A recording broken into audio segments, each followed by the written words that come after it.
there, thanks for joining me for Bible journaling. Today we're going to be working on day 123 and our A Moment to Breathe devotional by Encourage. I'm going to be using this adorable Mo's digital pencil image. I thought it went perfect with the story. I'll put a link to her down in the description box if you would like to pick her up. I'm going to be using some Derwent Inktense pencils to color my image or paint my image in.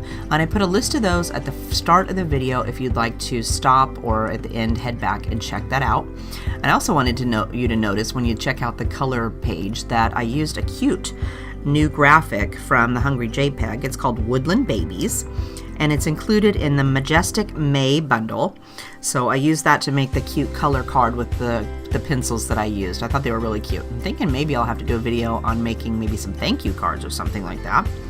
And then I'm going to use a font from the same bundle called Barely Awake. I thought that went great with the little bear on the color card to make my title. So I'll put a link to both of those and the bundle down in the description box if you would like to pick those up. It's a great bargain. So today's verse is in 1 Peter chapter 5, verses 2 through 3.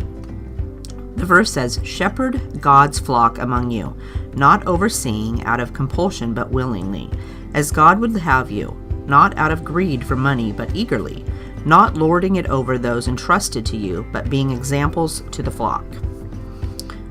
And our story today says the elementary children had picked fresh strawberries and made pies for a fundraiser for Mother's Day.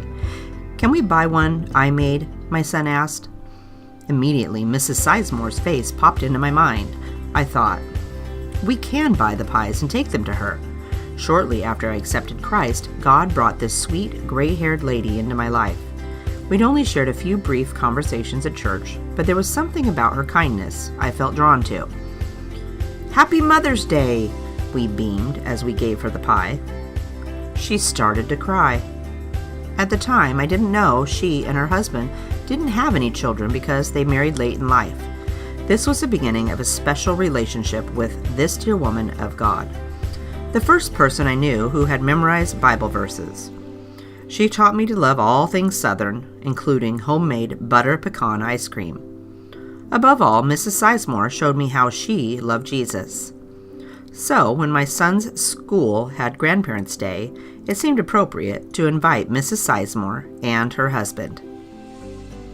One day, she said to me, "You are like a daughter to me." This time, I cried. The rewards of a spiritual lineage are birthed when we risk vulnerability, when we pour ourselves into the lives of others. Recently, I was asked to help lead a senior high girls' small group. Watching Jesus ignite their passion for His Word brings me great joy. I have been blessed to raise one son, but these precious girls have become my spiritual daughters, much like Mrs. Sizemore has been a spiritual mother to me.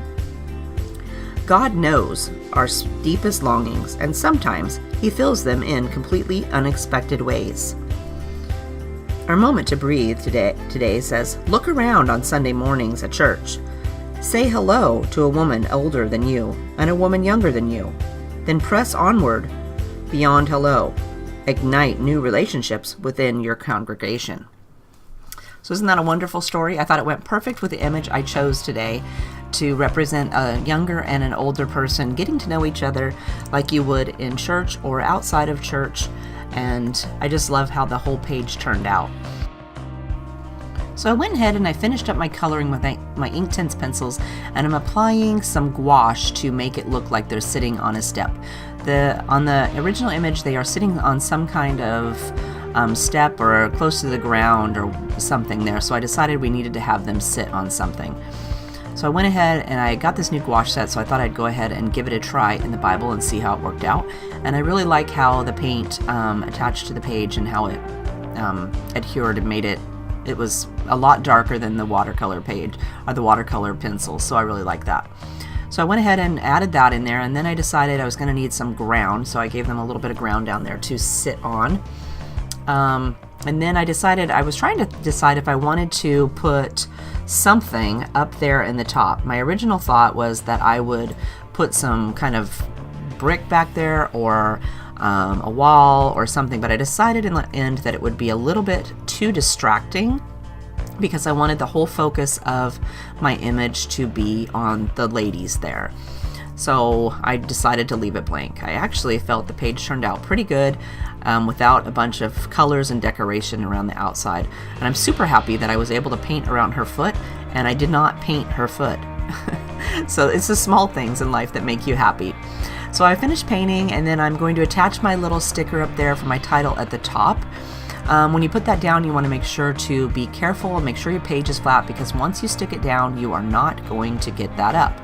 And it will crinkle. If you get it crinkled, it's not going to lay flat. So make sure when you're putting it on, you're very careful.